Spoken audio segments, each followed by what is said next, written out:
Graça e paz, amada igreja. Que a graça do nosso Senhor Jesus Cristo esteja com cada um de nós. Vamos ficar em pé e vamos ler a palavra de Deus em Gênesis capítulo 12. Vamos ler os primeiros 3 versículos. Gênesis capítulo 12, versículo 1, 2 e 3.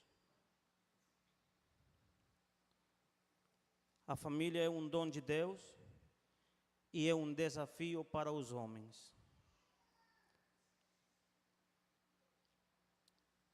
Vamos ler a palavra em nome do Senhor Jesus.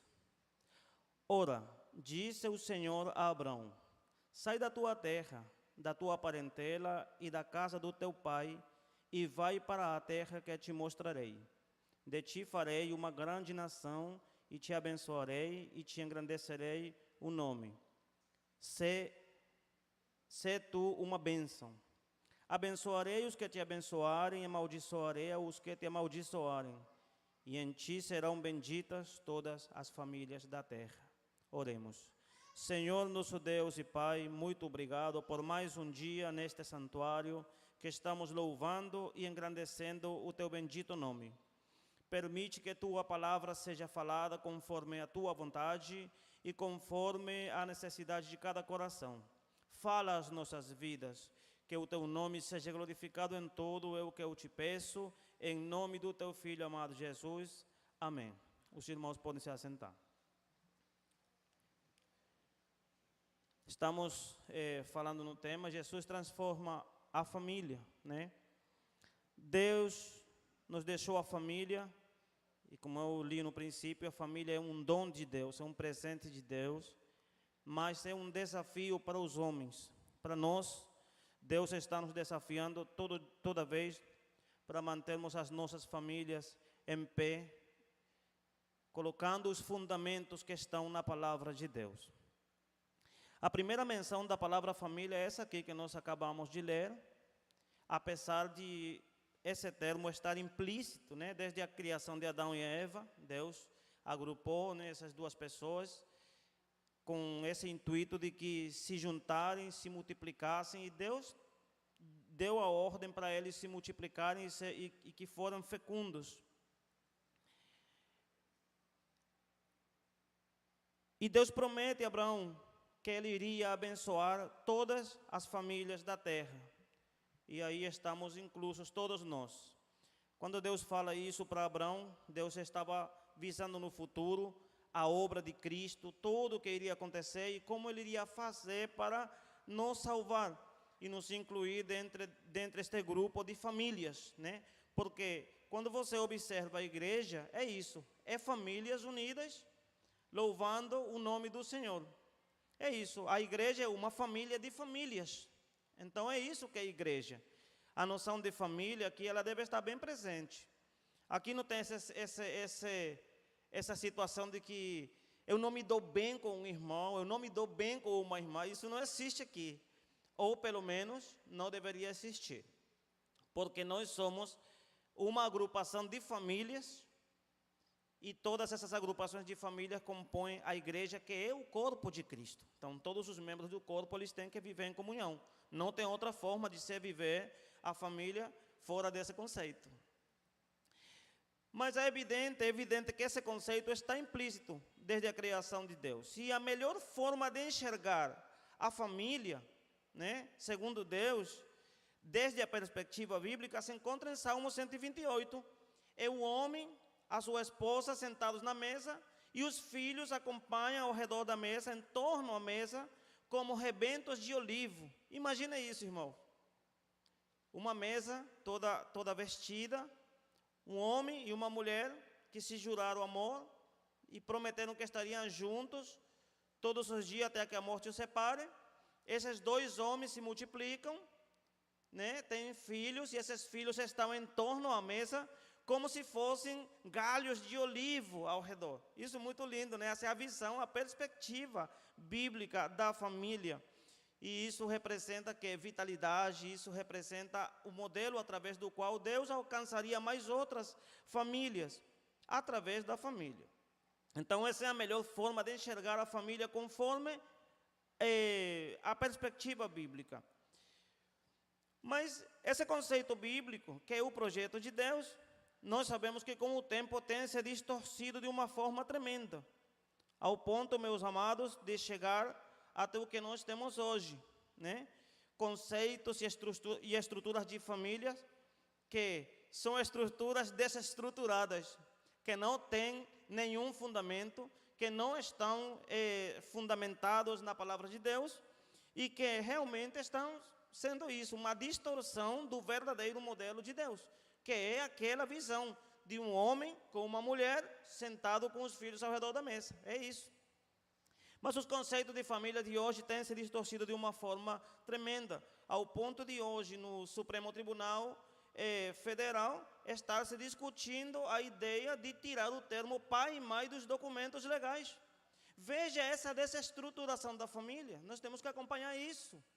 Sobretudo, como falava o pastor hoje de manhã, em tempos de eleição. É muito perigoso em quem você deposita o voto, porque a intenção das trevas, as trevas trabalham de uma forma poderosa, enquanto nós estamos muitas vezes com nossos filhos desenhando a Arca de Noé e pintando, as trevas estão trabalhando em forjar na mente dos nossos filhos conceitos distorcidos de família. Isso é muito, muito delicado. Se nós não nos atentarmos a isso e não acompanharmos o que está acontecendo, nós podemos estar colocando em bandeja de prata as trevas, nossas próprias famílias. Então, nós temos que acordar essa realidade, tirar o termo pai e mãe. Então, se eu não sou o pai e ela não é a mãe dos meus filhos, então nós viemos fazer o quê? Nós viemos fazer o quê, então, dos nossos filhos? Amiguinho? Companheiro, parceiro, o quê? O que nós somos? Mas nós sabemos que é isso as trevas trabalhando, enquanto nós muitas vezes estamos dormindo.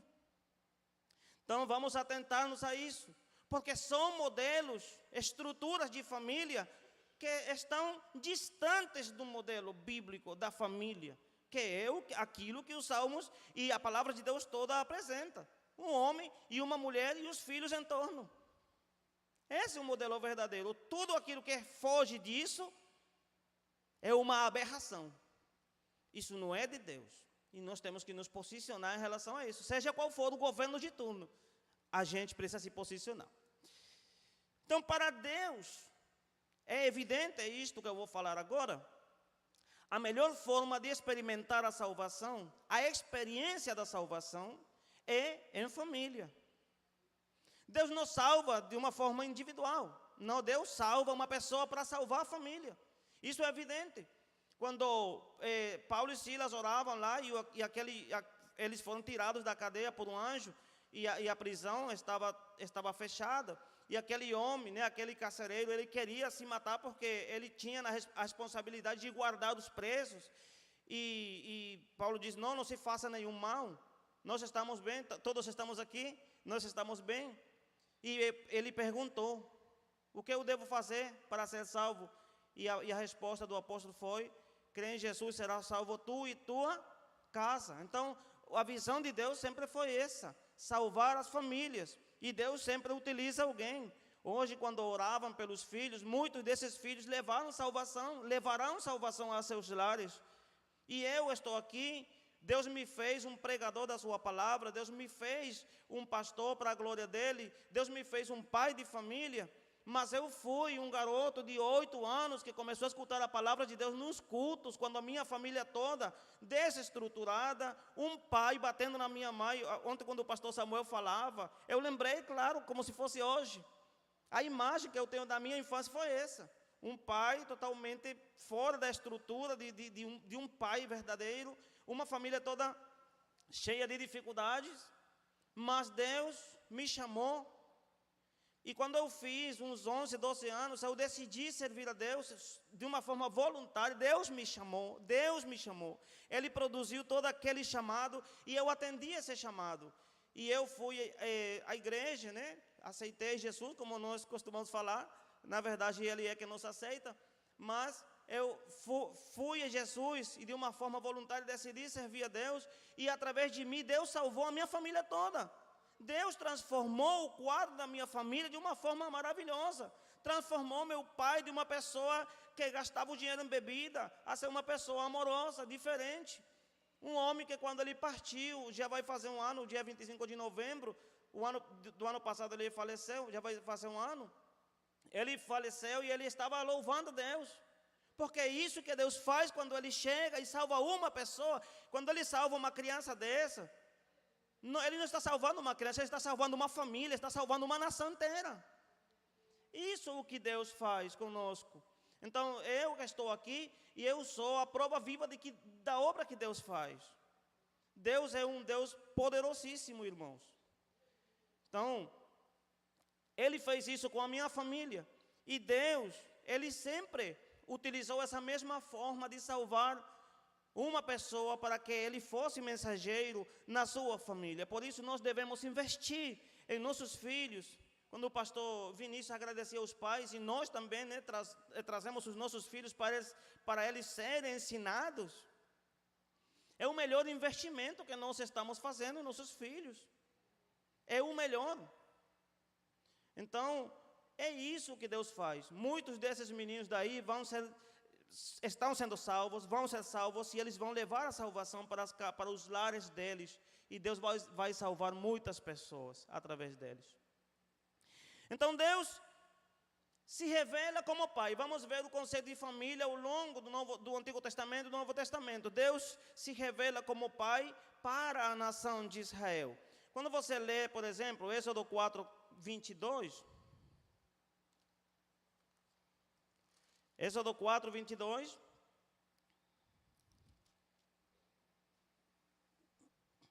Dirás a Faraó. Deus, falando para Moisés, queria falar para Faraó que o povo de Israel estava sendo cativo lá. Dirás a Faraó, assim diz o Senhor, Israel é o meu filho, meu primogênito. Então Deus revela a paternidade através do povo de Israel, embora eles não chamavam Deus como Pai, porque não tinha nascido ainda o Filho de Deus, que Jesus, ele não tinha nascido. Então não tem filho sem pai, nem pai sem filho. Mas quando Jesus vem e Jesus ensina o Pai Nosso para os discípulos, ele diz, vocês orarão assim, Pai Nosso, porque ao nascer um filho nos é nascido, um filho nos é dado. Então agora temos a noção de pai, a noção de paternidade.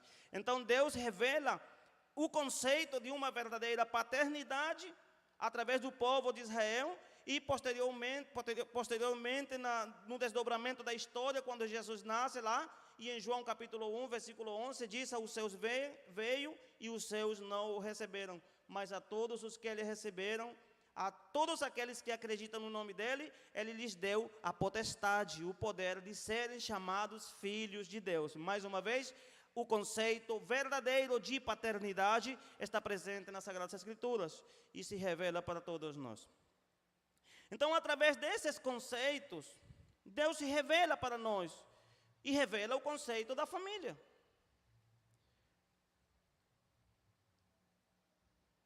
Outra forma de Deus revelar, vamos ver em Êxodo capítulo 12, quando Deus revela que Ele salva as pessoas, não somente de uma forma individual, mas também de uma forma coletiva.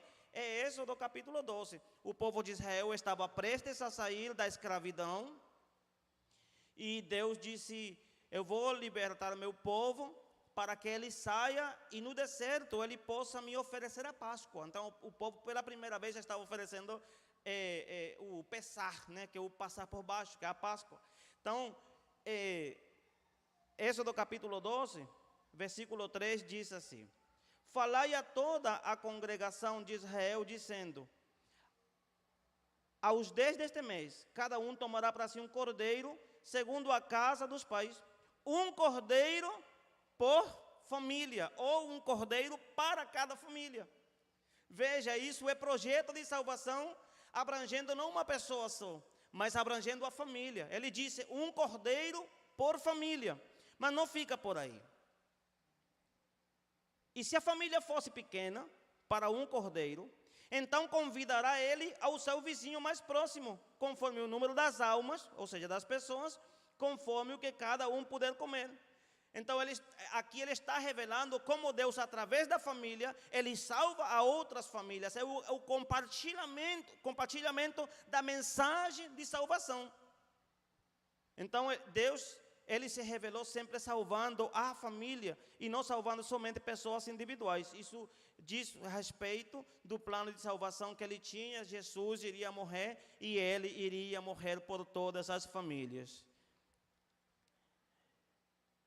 E ao longo da Bíblia, nós vemos, e você poderia ver em cada livro como Deus falou às famílias sempre. E no Novo Testamento, vemos Jesus, irmãos, Jesus, ele não é alheio ao que as famílias vivem. Jesus, ele não é alheio ao drama que você está vivendo como família. Seja ele qual for a situação que você esteja vivendo, Jesus não é alheio a isso. Jesus, ele está bem presente em qualquer uma da situação que você esteja vivendo nesse momento, porque Jesus, ele está presente, ele ama a família. Nós vemos o quadro de Jesus e vamos ver uma série de acontecimentos onde Jesus se revela já no Novo Testamento, né, à família. O próprio Jesus nasce de uma família modesta, trabalhadora, que foge para Egito, para um país estrangeiro, lá está em volta de 2 anos e volta para a sua nação de novo. Então vemos Jesus, o próprio Jesus sendo estrangeiro num lugar que não é o lugar que ele nasceu. Então Jesus entende os estrangeiros, Jesus entende a dor de uma mãe, Jesus entende essas coisas, ele não é alheio a isso. Quando começa o ministério, entra na casa de Pedro, cura a sogra de Pedro, né? Tem quem diga que por isso foi que Pedro o negou, né? Mas é coisa que as pessoas dizem por aí, né? Mas ele curou a sogra de Pedro. Deus abençoe a sogra, né, irmão? Deus abençoe mesmo. Ele curou a sogra de Pedro. Quando uma pessoa, meus irmãos, está doente no seio da família, todo o seio familiar é afetado. Eu não tenho como estar tranquilo com um filho doente.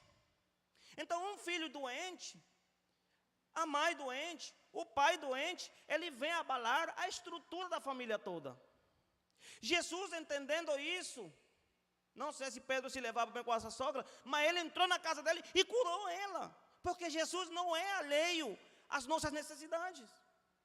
Então vemos como em todos esses aspectos, Jesus, ele traz paz e tranquilidade na casa de Pedro.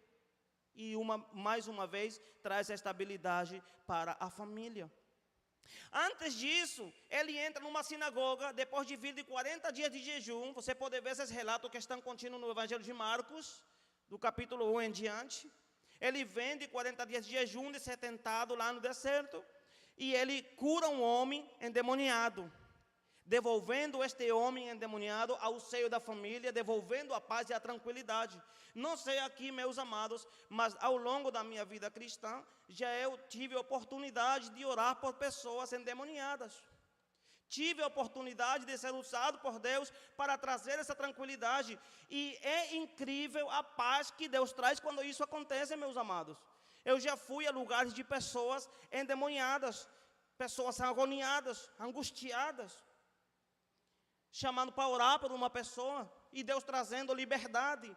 Então, a paz que Jesus traz quando Ele liberta uma pessoa, seja do pecado, seja de uma doença, seja de qualquer condição espiritual que for, entra paz e estabilidade nesse lar.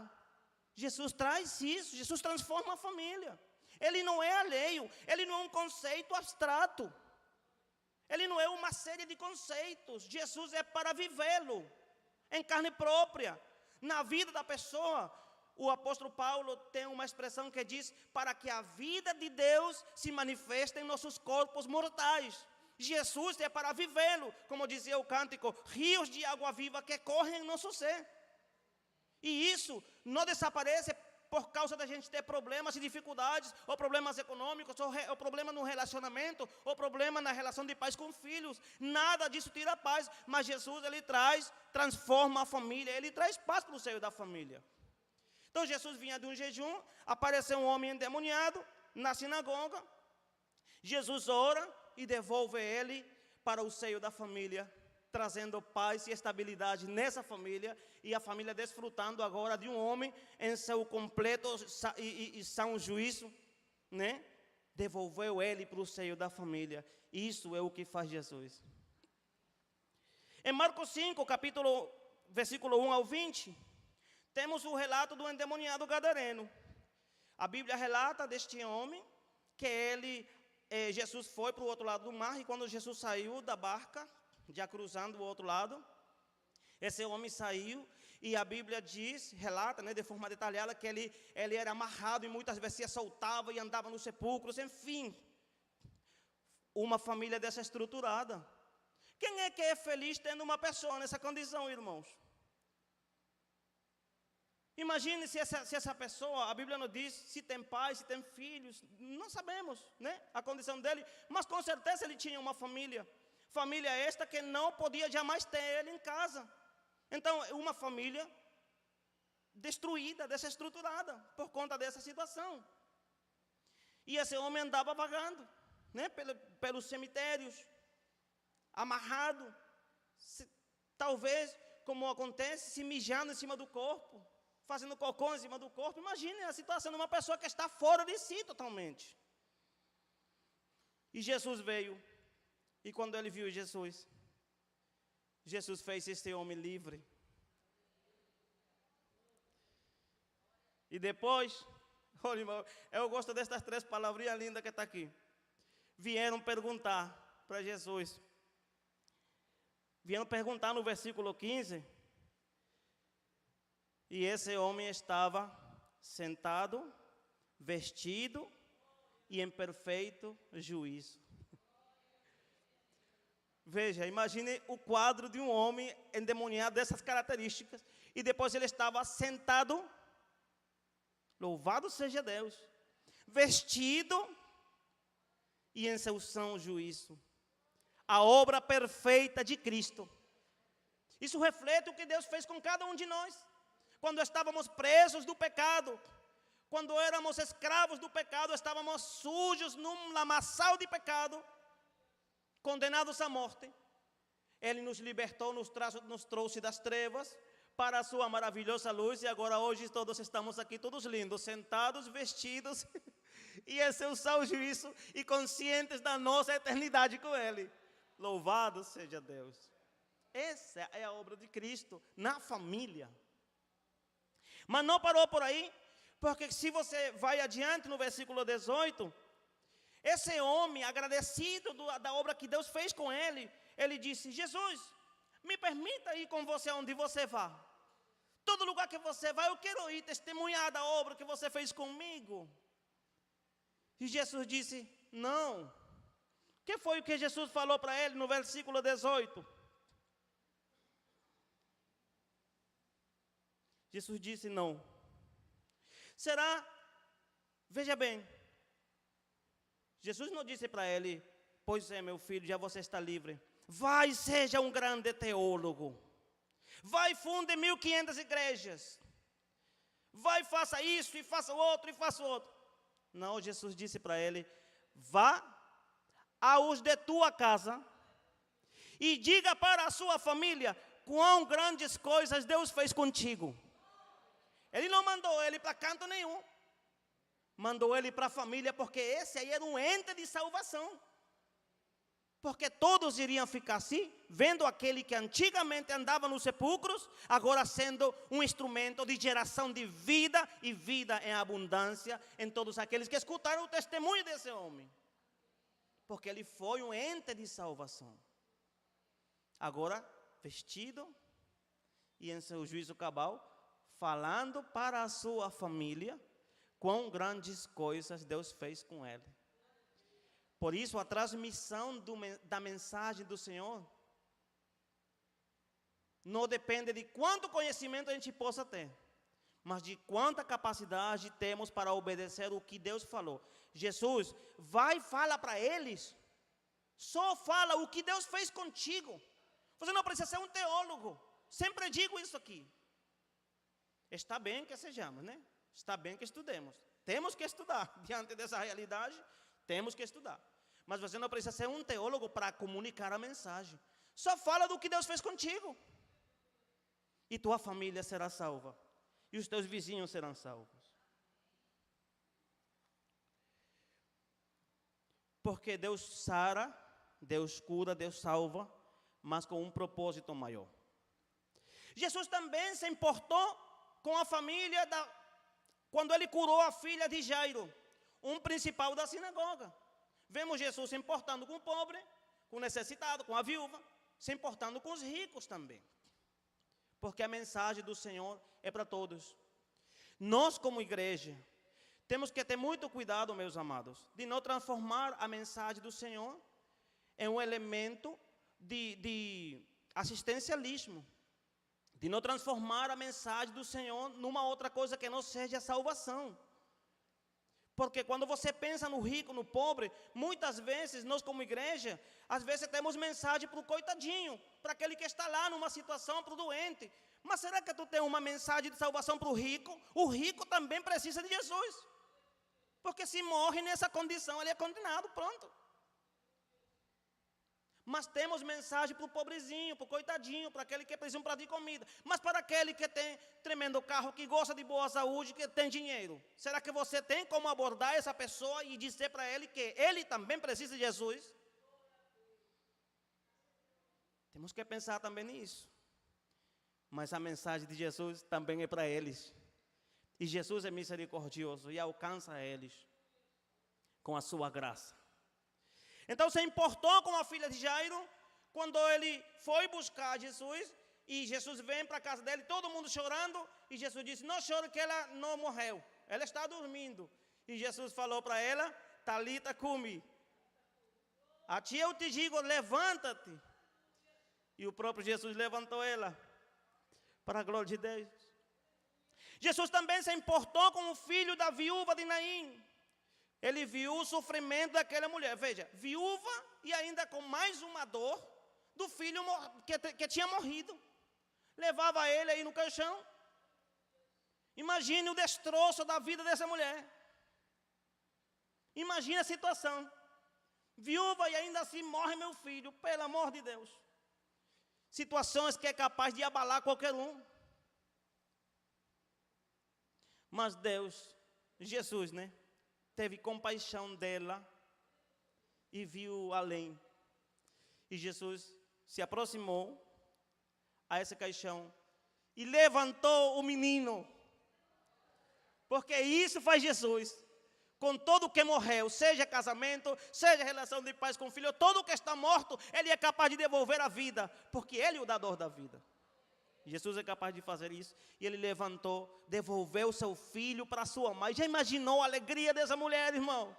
Depois de vir de uma dor, agora celebrando a vida, porque Jesus tinha devolvido o filho para o seio da família. Jesus visitou a filha da viúva de Naim. E também Jesus escutou o choro de um pai que implorava por compaixão. Em Marcos capítulo 9, versículo 20 e 23. O quadro deste homem era terrível. A Bíblia diz que ele estava endemoniado ao ponto de que essa força que se movia dentro dele pegava ele às vezes e levava ele até para o fogo querendo matar ele. E o pai desesperado. E Jesus pergunta, ele está assim desde quando? Não, da vida toda. Não é fácil essas barras que a gente vive como família muitas vezes. E a desse homem era bem difícil. Bem difícil, mas Jesus não deixou de olhar para ele. Irmãos, Jesus olhou para esse homem e o homem disse, vamos ler porque esse texto é maravilhoso, Marcos 9.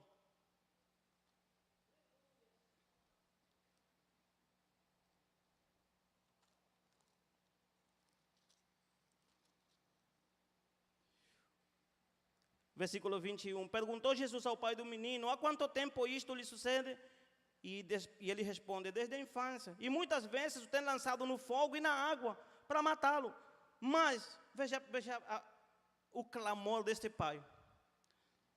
Mas se tu podes alguma coisa, então tem compaixão de nós e ajuda-nos.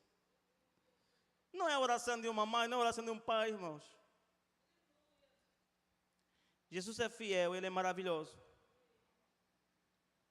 Mas eles não pediram aquele que podia alguma coisa, mas aquele que podia todas essas coisas. E Jesus fez aquilo que esse homem estava pedindo. Se tu podes, se podes, tudo é possível ao que crê. Mas o homem tinha dúvidas também. E ele disse: ajuda a minha incredulidade. Irmãos, e Jesus, vendo Jesus, que a multidão concorria, repreendeu o espírito imundo, dizendo: espírito mudo e surdo, eu te ordeno, sai deste jovem, e nunca mais tornes a ele. E ele, clamando e agitando muito, saiu, deixando como se estivesse morto, a ponto de muitos dizerem: morreu. Mas Jesus tomou pela mão, o ergueu e ele se levantou. Jesus devolveu esse filho, devolveu a estabilidade para essa família, trouxe a paz para esta família. Isso é, nosso Jesus, Ele não é alheio às nossas necessidades, sejam elas qual forem, meus irmãos. O mesmo fez com Mateus, recaudador de impostos, o mesmo fez com Zaqueu, e com Zaqueu é aquela mesma verdade. Jesus não salva uma pessoa. Zaqueu era um homem pequeno e ele subiu numa árvore para ver Jesus. E quando Jesus levanta os olhos, ele vê o homem ali naquela árvore e disse: desce, que é necessário que eu vá à tua casa. Será que Jesus não podia salvá-lo aí imediatamente? Tu és salvo, Zaqueu. E amém, e continuava o caminho. Mas Jesus não fez isso não. Jesus sabia que havia o seio familiar de Zaqueu que precisava também conhecer Jesus. E ele disse: é necessário que hoje eu possa ir na tua casa, que eu vá na tua casa. E Jesus foi à casa de Zaqueu, e quando chegou lá, todo mundo dizia: e esse Jesus se reúne com pecadores e tal, e com recaudadores de impostos, e eu vim salvar os pecadores, porque os que estão curados não necessitam de médicos, eu vim para eles.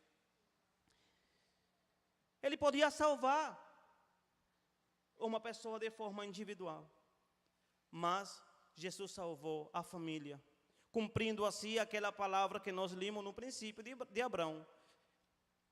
Neles seriam abençoadas, benditas todas as famílias da terra. Jesus, meus amados, Ele é capaz de transformar qualquer situação. Porque a palavra de Deus não é um conjunto de relatos que estão ali colocadas de forma abstrata para nós lermos como se fosse um livro de história.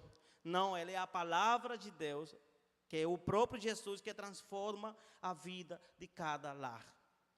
Seja qual for, seja aquilo que tenha morrido em nossos relacionamentos com nossos filhos, em nossos lares, Ele é capaz de dizer, como disse para a menina: Talita cumi, a ti eu te digo, levanta-te. Ele é capaz de fazer isso. Jesus transforma a família, e eu digo por experiência própria, como Deus transformou a minha família, como Deus chegou no meu lar, e através de mim, um garoto de 11, 12 anos, Deus conseguiu salvar a minha família. E hoje minha família serve a Deus com seus defeitos e erros, mas eles reconhecem que Jesus é o Salvador do mundo, que Jesus é o Salvador da vida deles. E isso é capaz de Jesus fazer. Aos amigos que escutam, Deus é capaz de salvar qualquer situação. Jesus transforma a família. Jesus transforma os maridos, Jesus transforma as mulheres, Jesus transforma os filhos, Jesus transforma. Só não desista e não deixe de orar e de confiar em Jesus, que Ele é capaz de transformar. Vamos ficar em pé